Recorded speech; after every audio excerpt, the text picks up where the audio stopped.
All right, well, time for a little update. Probably be pretty quick.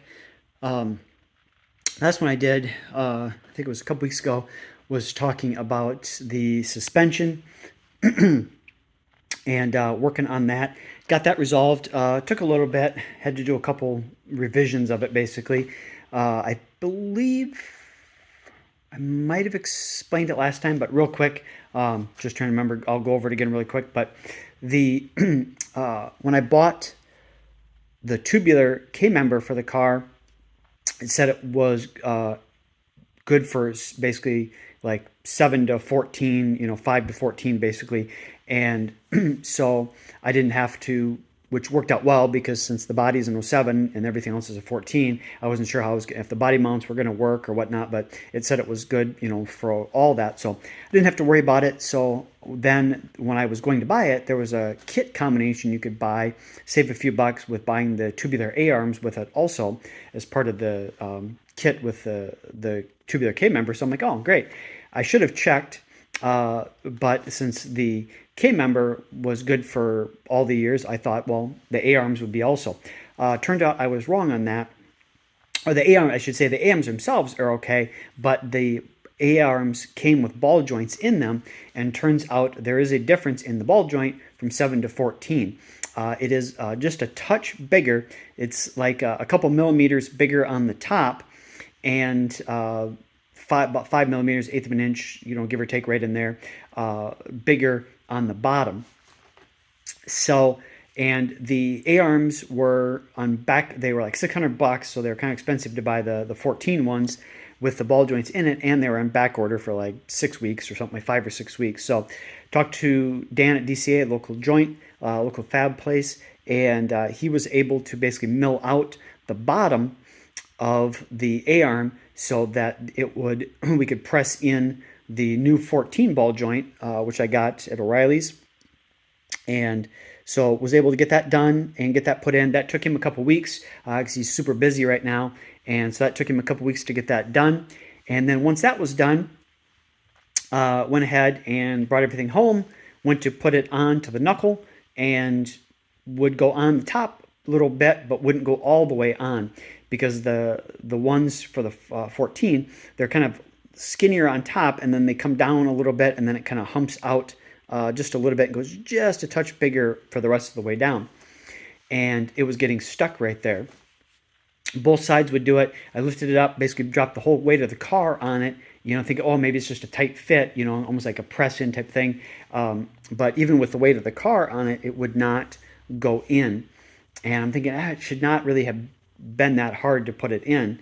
So I thought, well, because when they did the alignment on it, before we realized that it was the wrong ball joint, there was a little bit of slop in it, which I think I'd mentioned. And he said cranked really hard on the bolts to see if he could get it tight enough where it wouldn't get that slop in it. So I thought, well, maybe he just kind of bent it in just a slightly bit. That's why it wouldn't go in. So there's a little bit of a space in there. So I tried putting a screwdriver in there, but it's cast, so I didn't want to crack it or break it. And so I thought about just taking my Dremel and kind of honing it out a little bit.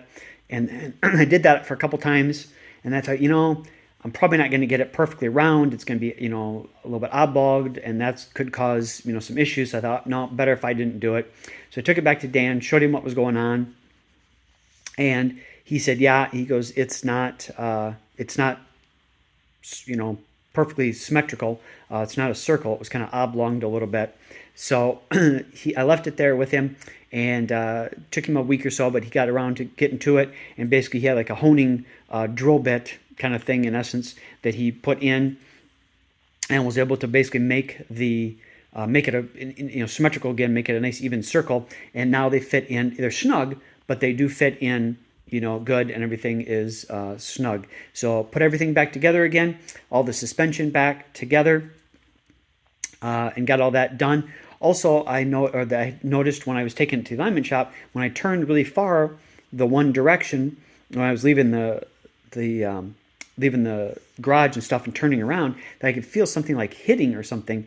And at the alignment shop, they mentioned, yeah, when you're all the way to the extreme one turning side, it does hit just a tiny little bit.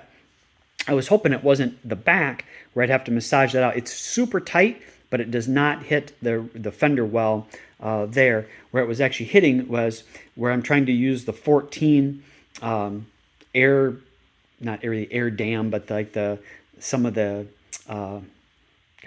drawing a blank there, what you want to call it, but basically like the air, trying to keep the airflow going underneath instead of coming up into the engine compartment, for good airflow to keep it, down, keep the front end down.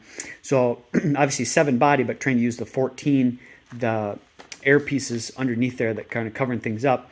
And so I had to massage it a little bit and kind of cut some pieces out. Well, I didn't quite have it cut out far enough on this. So it's tight on both sides when you have it turned all the way, like this, where the back is. But when you turn it forward, the other side's good, but this side was just hitting a little bit on that piece. So just had to trim it out a little bit. Probably could have trimmed it a little bit more. The other side's got a, probably a good width of your thumb in there. But this one is super tight now. It's not touching anymore, but it probably could trim a little bit more out, but we'll see. But for right now, I'm just going to leave it. It's, got, a little bit of space in there. It's tight, but it's not touching. So hopefully that will be good enough. But one thing I did notice was that, as you can see here, I kind of left the tires like this. This is stock. This doesn't have any kind of anything more than just the stock stuff on it. And as you can kind of see here, if I kind of pull back a little bit, you can see the tires are really cranked. They really go a long ways, for the turning of this, which is interesting because it almost makes it look like, what, like I watched Cletus McFarlane and stuff, and when he talks about, with the drifting and stuff, where they put, angle kits on their suspension so that when they're drifting, they can, crank it really hard. This is just the stock suspension on the GT500, with the tubular A-arms and stuff like that. But, I didn't put any kind of, angle kit on or whatnot. But to me, that's a really far turn of that wheel. If we come back here, you can kind of see it a little bit better there. I mean, that wheel, that's at maximum lock, but that wheel is really coming pretty far. And that looks almost the same as what those guys were talking about when he put that angle kit on his Corvette and stuff like that. So I don't know, just kind of something interesting that I noticed there. But that's about it for the update, kind of where we're at over the last couple weeks. Probably what I'll do, today's Sunday, probably what I'll do maybe tomorrow, since being off work with the holiday, is I'll probably take the rear bumper off so that I can get that in to the paint shop. The same guy that painted the front bumper is going to do that. I know I think I mentioned that too before, but there's some stress cracks in the bumper, in the rear bumper, just from the plastic, over the years, kind of stress crack in the paint and stuff with the plastic flexing over the years. And it's got a little bit of a yellow tinge to the white, as it's, paints from late 2007. So, it's quite a few years old. So probably just needs to be resprayed. So I'll have him sand it all the way down and respray it. So that'll take care of the cracks and get it back to the nice white again. So that's where things are at. So thanks for watching. Bye.